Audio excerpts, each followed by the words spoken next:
आत्म संदेश YouTube channel के माध्यम से मैं ब्रह्मचारी सूर्यानंद दास आप सभी भाइयों एवं बहनों के अंतःकरण में उपस्थित उन परमात्मा का अंश आत्मा को मैं कोटि कोटि प्रणाम करता हूँ। आज मैं आप लोगों को कुछ दिखाने जा रहा हूँ जो अभी वर्तमान में जो दिखाई दे रहा है ये तो आश्रम से रिलेटेड है और इसी आश्रम में एक छोटी सी कुटिया बनी हुई है गुरु कृपा से। ये जो कुछ भक्तजन दिखाई दे रहे हैं और ये लोग कहीं से न कहीं से पता चला है इन लोगों को कि महाराज जी आश्रम छोड़कर कहीं जा रहे हैं।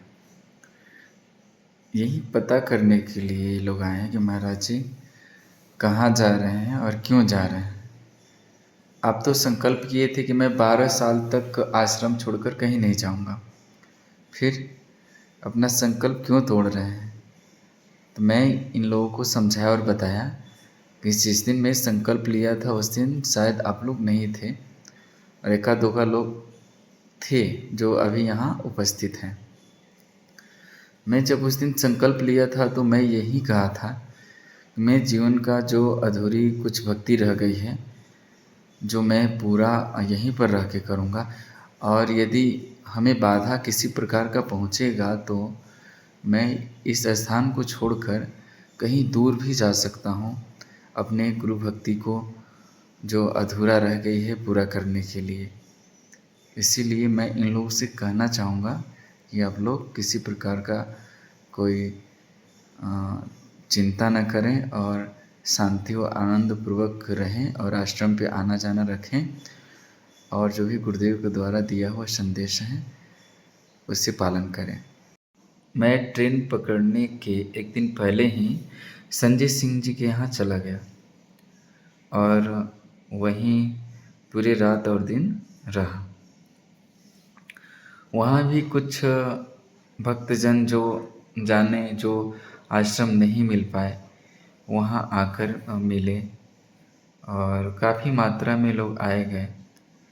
और रही बात इनकी श्रद्धा भाव भक्ति की, संजय सिंह जी जो हैं और इनकी जो पत्नी है, अब क्या कहना है, देख कर भी बहुत सारा कुछ सीखना चाहिए। और गुरुजनों का कहना है बिना श्रद्धा भाव भक्ति समर्पण का जीवन में आज तक ना कोई आगे बढ़ा है ना कभी बढ़ेगा। कहा जाता है कि गुरु बिन भावनिधि तरहु न कोई, जो विरंच शंकर सम होई। गुरु बिना इस भावनाओं को सागर का कोई पार नहीं कर सकता है, चाहे विरंच शंकर के समान भी क्यों न हो जाए। इसीलिए श्रद्धा भाव भक्ति कोई भी संत हो उसके प्रति बनाए रखना चाहिए। संध्या के समय यहीं पर कुछ गुरु भगवान के चरणों में प्रसाद अर्पण किया गया और कुछ देर तक ध्यान भी हुआ। सत्य तो यही है कि ध्यान बहुत ज़रूरी है। ध्यान करने से हमारा अंतःकरण की सफाई होती है और प्रभु सफाई में ही निवास करते हैं। सफाई ज़रूरी होता है।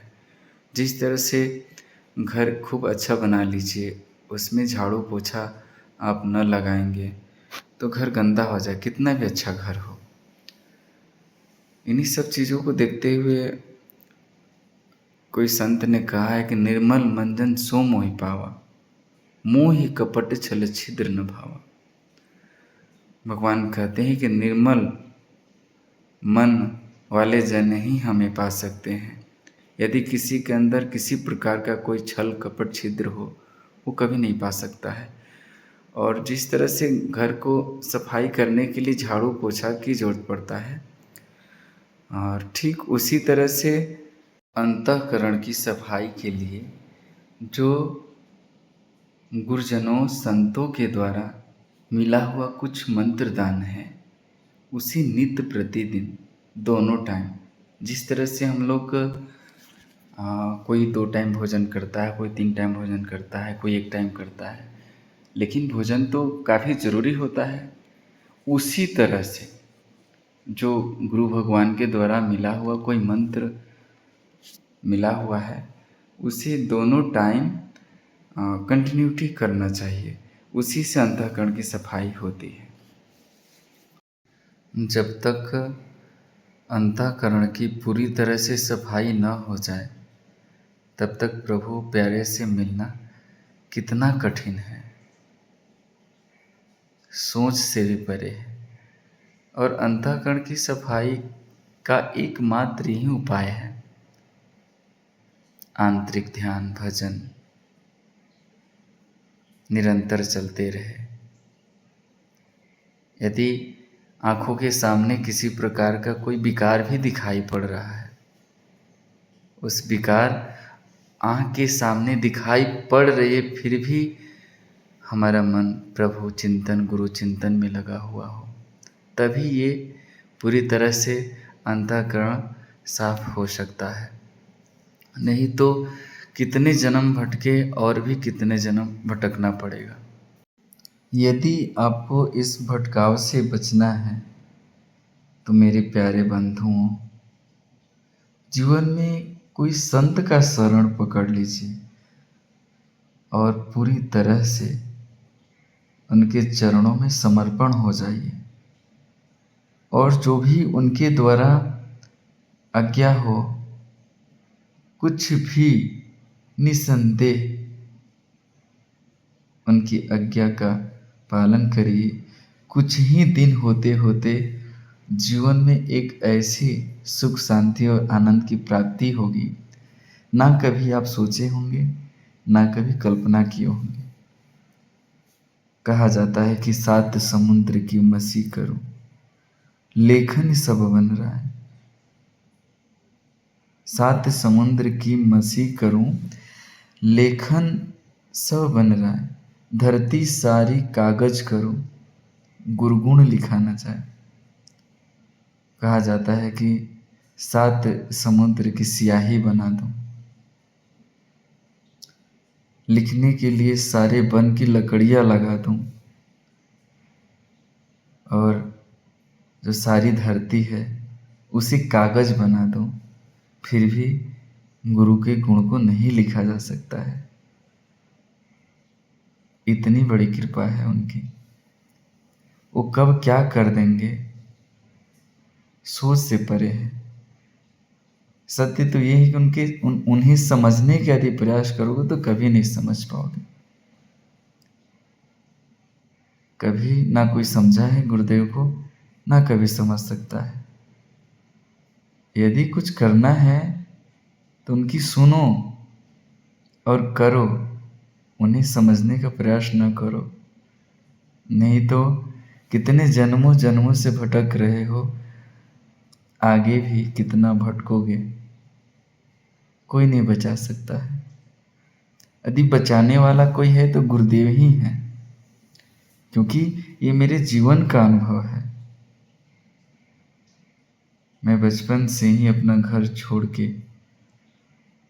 कहीं और रहता था, खूब कर्मकांड पूजा करता था। लेकिन एक समय ऐसा आया, जिन्हें मैं पूजता था, कहीं न कहीं उन्होंने ही ऐसा प्रेरणा दिया कि जीवन में एक गुरु जरूरी है। मेरा जितना जो काम था मैं वो काम कर दिया तुम्हें।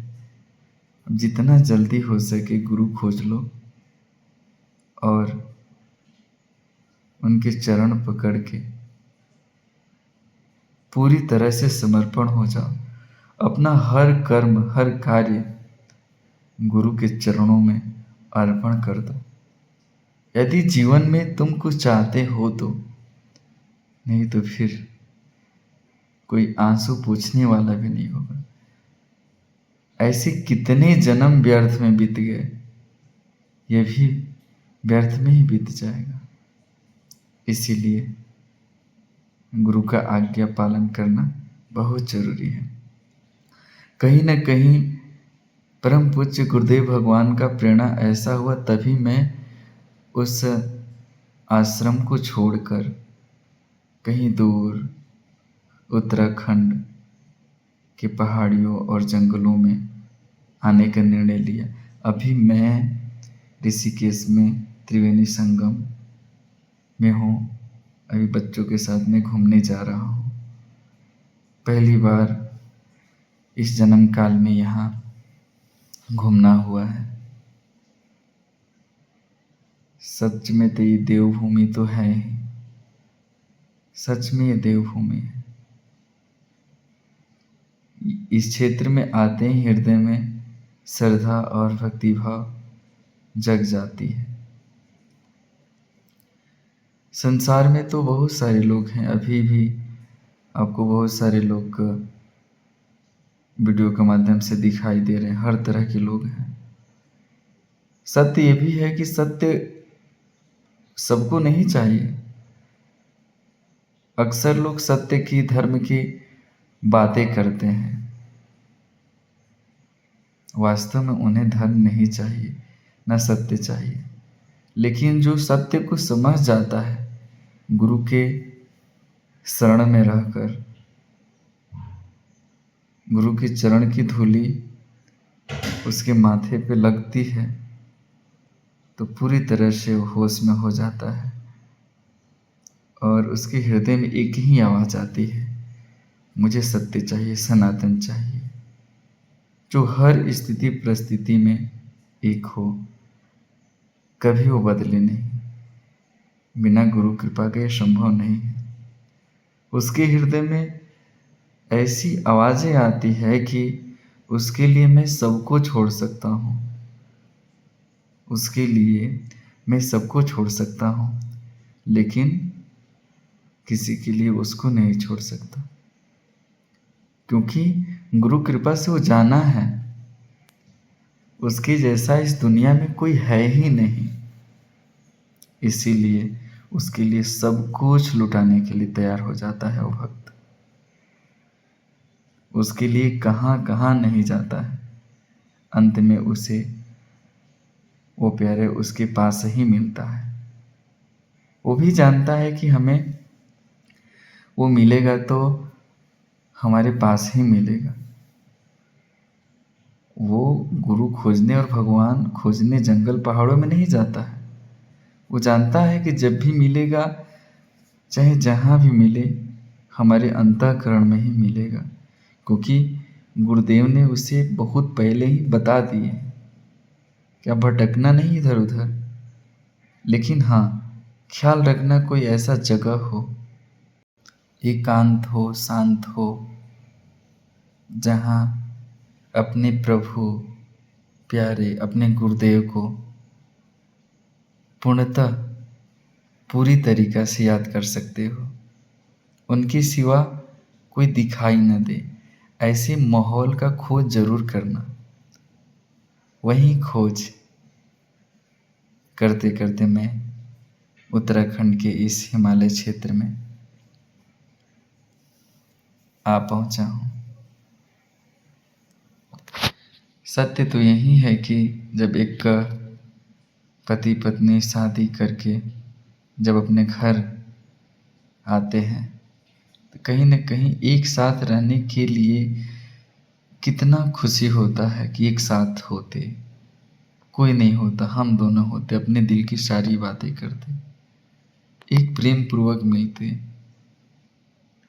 कितना शांति और आनंद की प्राप्ति होती। ठीक उसी तरह से गुरुदेव अपने भक्तों को कुछ ऐसा चीज दे देते हैं, बता देते हैं कि वो एकांत शांत खोजता है, कितना अधिक से अधिक उनके साथ रह लूं, आनंद ले लूं, वो सुख ले लूं जो संसार से परे है। वही सुख पाने के लिए तो कितने बार जन्म हुआ हमारा और आपका, लेकिन हर बार हम चूक गए। संसार के छोटे छोटे सुखों में, सुविधाओं में फंसते गए, उलझते गए। अंत में तो याद सबको आता है कि जीवन व्यर्थ ही गया, लेकिन उस समय याद आता है जिस समय याद करके आप कुछ नहीं कर सकते हो। इसीलिए गुरुदेव कहते हैं कि बेटा, जो कुछ भी करना हो जवानी में ही करना, क्योंकि बुढ़ापे में कुछ नहीं हो सकता। जो कुछ भी होगा उजाले में ही संभव है, क्योंकि संध्या के समय कोई प्लान बना के क्या करोगे। उसी तरह जीवन का संध्या है बुढ़ापा, और बुढ़ापे में कुछ होता नहीं है।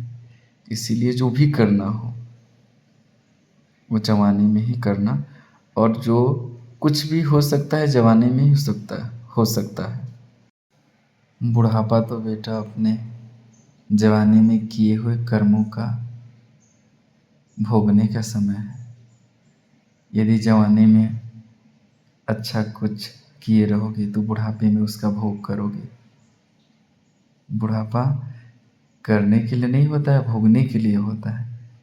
इसीलिए ख्याल रखना कि जवानी को व्यर्थ नहीं जाने देना। अपने अंतःकरण में जमी जन्मों जन्मों की गंदगियाँ जो पड़ी है उसे जवानी में ही साफ किया जा सकता है। बुढ़ापा में आज तक ना कोई किया है, ना कभी कोई कर सकता है। इसीलिए मैं तुमसे कहता हूँ, मेरे प्यारे बंधुओं, मेरे भाइयों, मेरी बहनों, ये जो जीवन मिला है ना, इसे व्यर्थ न बिताना। ये जीवन को केवल खाने, सोने और इस संसार के छोटे छोटे विषय और वस्तुओं को सुख में गंवाना नहीं, क्योंकि ऐसे ऐसे कितने बार जन्म मिला है। हर बार जवानी मिली है, हर बार काम, क्रोध, लोभ, मोह, माया फंसाया है। हर बार छोटे छोटे विषय वस्तुओं में लोग फंसा है, और हर बार हमारे जैसे सेवक समय समय पर आया है और चेताया है और बताया है। उनमें से कुछ ही लोग सुने हैं और समझे हैं और किए हैं। जो विशेष श्रद्धा भाव भक्ति लेकर किसी संत और गुरु के शरण में जाता है और उनके द्वारा बताई हुई विधि और आज्ञा को पालन करता है, तो जन्मों जन्मों से जो अपने घर को छोड़ा है, एक दिन अपने घर को वापस चला जाएगा। लेकिन तो इस संसार में इतने सारे छोटे छोटे विषय वस्तुओं में सुख सुविधा जो उसे मिल गया है आसानी से, उसे छोड़कर नहीं जाना चाहता है। उस दिन उसकी याद आती है जिस दिन सब कुछ लुट जाता है, सब कुछ छूट जाता है। लेकिन जब जो उसे जो करना था वो किया नहीं।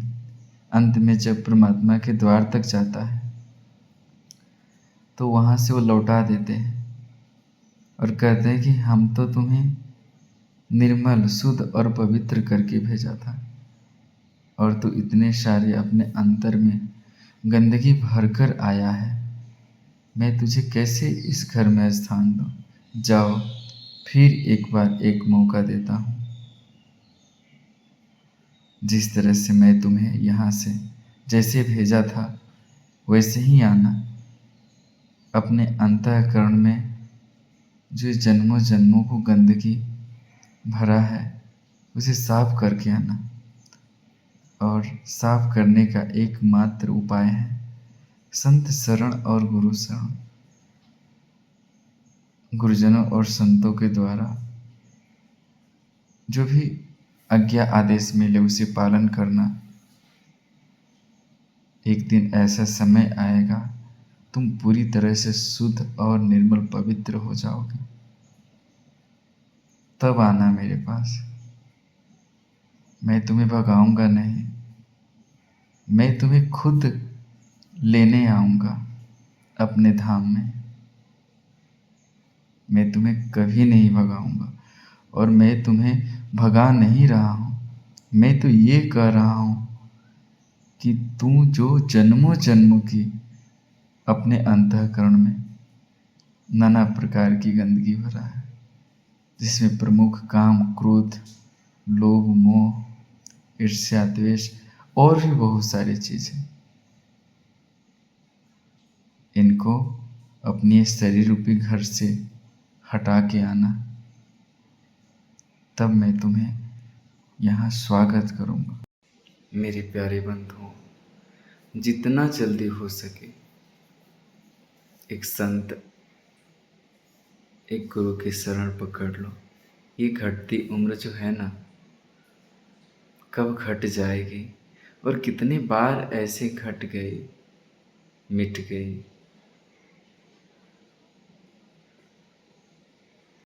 और हम सब देखते रह गए। इसीलिए मैं आप सभी से कहता हूँ, जितना जल्दी हो सके